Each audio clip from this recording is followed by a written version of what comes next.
I wanted to talk a little bit about some of the political ramifications of the contest between Christendom and Islam. The title of this lecture is Islam and the West, however one interprets that. And I wanted to say a little bit about the changing relationship which has happened between these two great cultural zones. For 4 centuries, as I indicated, Christendom was really completely on the defensive, reeling from the shock of this completely inexplicable, certainly theologically inexplicable, triumph of this new religion that had popped up from nowhere.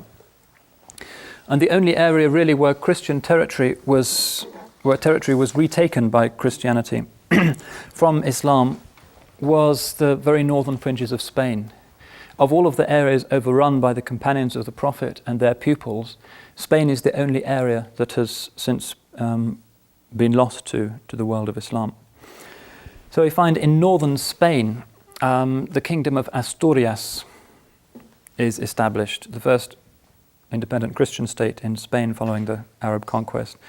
And this was the work of Alfonso I, died in 757.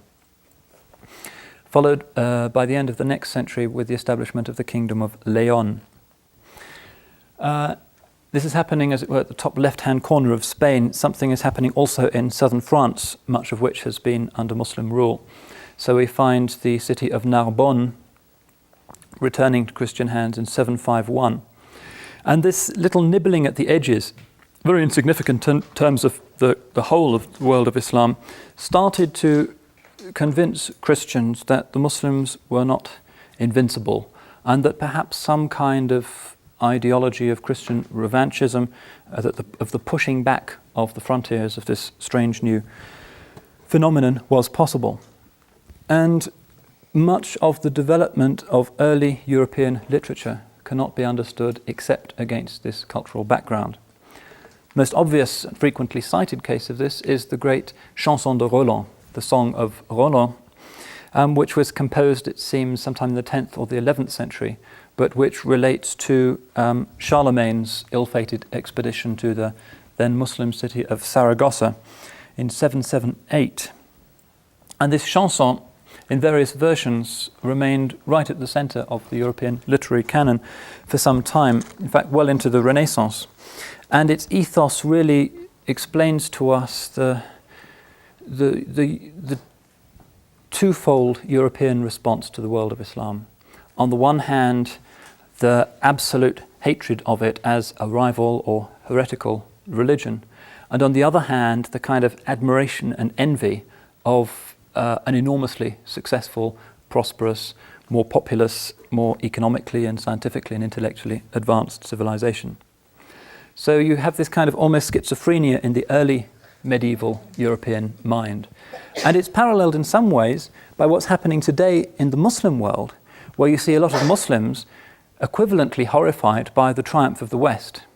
How are Muslims to understand this thing? It's really no less bewildering than what happened to medieval Christendom. The West was supposed to have been definitively overcome. Christianity is an older religion, the newer religion has come, and how come these people have bounced back again after the Renaissance?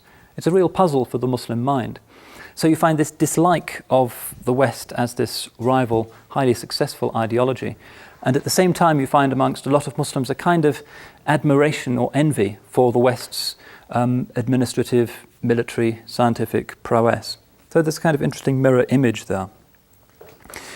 And this Chanson de Roland very much indicates this Western European attitude. And we find in it the beginnings of what was to become the Western take on Islam. We find, for instance, in the chanson that Charlemagne defied Mahound, their word for the prophet, and Apollon, Jupiter, Ascaroth, and Alcoran. And it seems that the authors of the Chanson de Roland believed that the Muslims were idol worshippers and that these were 5 of their idols.